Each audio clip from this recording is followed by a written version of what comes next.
Her phone was face down on the counter. It buzzed once and stopped.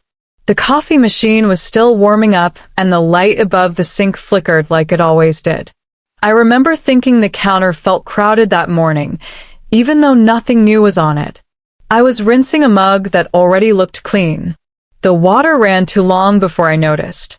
She was in the bedroom getting dressed, moving slower than usual, opening and closing drawers like she was looking for something specific. I stood there longer than I needed to, staring at the steam. The phone lit up again. Just a soft glow around the edges. No sound this time. I told myself phones do that. They wake up for nothing, updates, background stuff. I dried my hands on a towel that smelled faintly like detergent. The tag scratched my wrist. I flipped the mug upside down on the rack and listened to the drip slow down. The phone stayed dark after that. She came into the kitchen, adjusting her sleeve. Her hair was still damp at the ends. She smiled at me, a quick one, then looked past me at the window like she was already late. I asked if she wanted coffee. She said maybe later. We moved around each other without touching. That was not unusual. Mornings were quiet lately. Still, I noticed the space between us felt measured, like we were careful not to bump into something invisible. She picked up her phone then. Not quickly. Just casually, like it had always been there. She checked the screen and turned it over in her hand before slipping it into her pocket. I told myself it meant nothing. People check their phones. People keep things private. I finished my coffee standing up because sitting felt like it would take too long. After she left, the apartment felt larger. The silence had weight. I rinsed the mug again, even though it was already clean, and set it back where it had been. I wiped the counter twice. I sat on the couch with my laptop open but did not turn it on. My reflection looked tired in the black screen. I thought about the way she held the phone, how her thumb hovered for a second before locking it. I decided I was imagining patterns. The day moved forward in small tasks. Emails. A load of laundry. A call I let go to voicemail. I did not think about the phone until late afternoon. When she came home, she set her bag down carefully. Too carefully. She asked about my day while taking off her shoes, not looking at me. I said it was fine, which was true enough. We made dinner together. Chopped vegetables. Waited for water to boil. She kept her phone on the counter this time, screen down again, closer to her side. I noticed how often her hand brushed near it.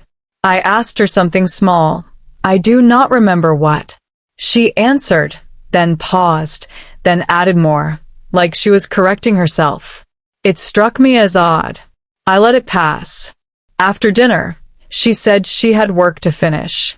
She took the phone with her into the bedroom. The door stayed open. I could hear the low hum of the computer fan. I stayed on the couch and watched a show I had already seen. The dialogue felt louder than it should have been.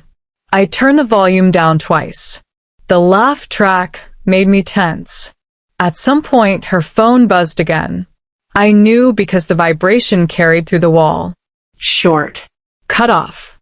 I paused the show without realizing it. I told myself not to get up. I told myself I was being ridiculous.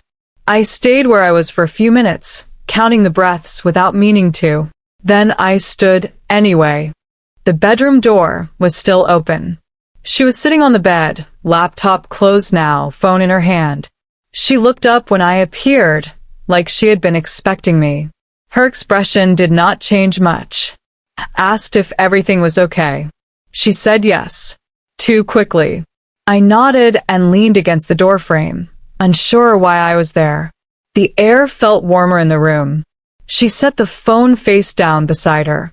The screen lit up again almost immediately. I could see the glow reflect faintly on the wall. She reached for it, then stopped, then flipped it over. I did not mean to look. I did not step closer.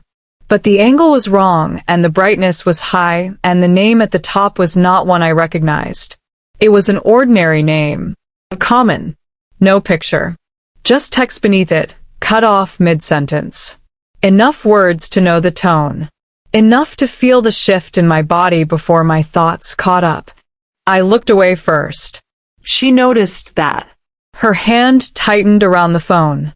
She cleared her throat. I asked who that was. She said it was someone from work. She said it like she had said it before.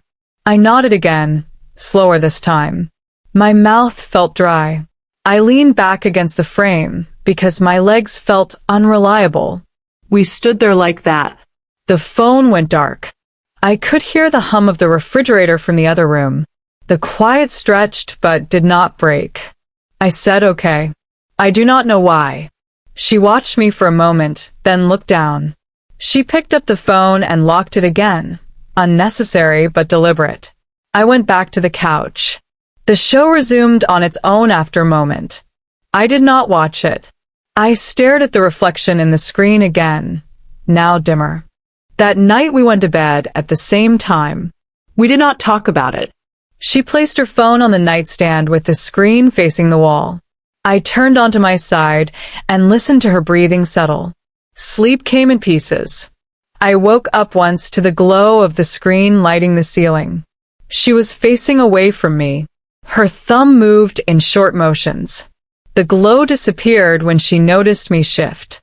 In the morning, the phone was gone from the nightstand. She was already up. I lay there longer than usual, staring at the dent in the pillow where her head had been. It smelled like her shampoo. The days after that felt quieter.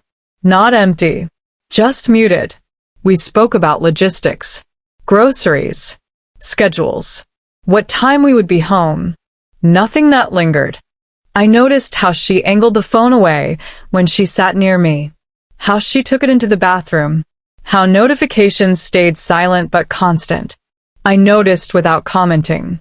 At work, I found it hard to focus. Sentences on the screen blurred together. I reread the same paragraph 4 times. I kept thinking about that name, how ordinary it was. When I got home, she was already there. She was folding laundry on the bed.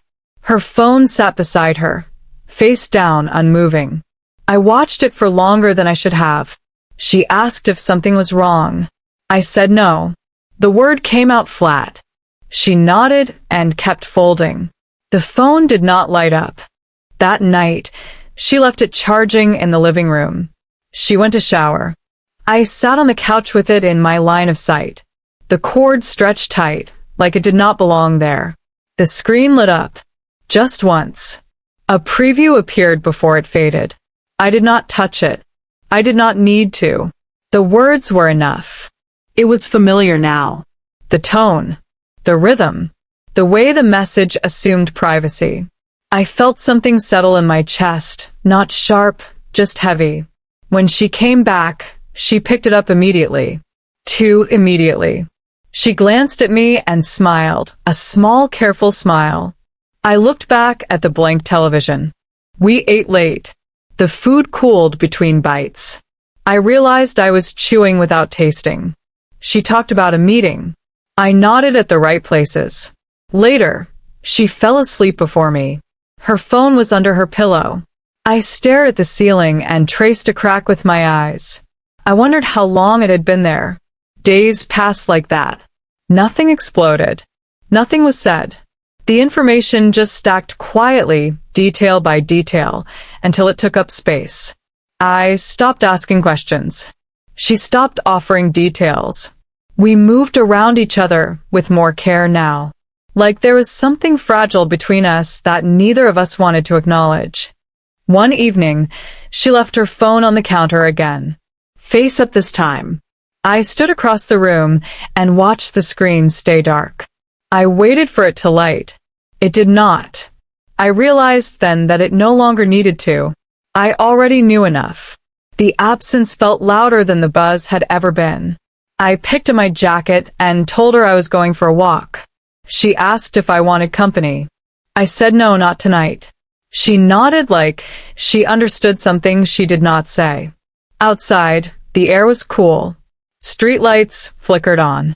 I walked without direction, hands in my pockets, listening to my footsteps. The city moved around me like it always had. I thought about the phone screen, about how small it was, how much weight it carried, how it had changed the way I noticed everything else. When I came back, the apartment was dark. She was asleep. Her phone was charging on the nightstand again, screen turned away. I lay down beside her and closed my eyes. I did not sleep right away. I listened. I counted breaths again. I wondered when we would finally talk, or if we ever would. The thought drifted, unfinished, and stayed there,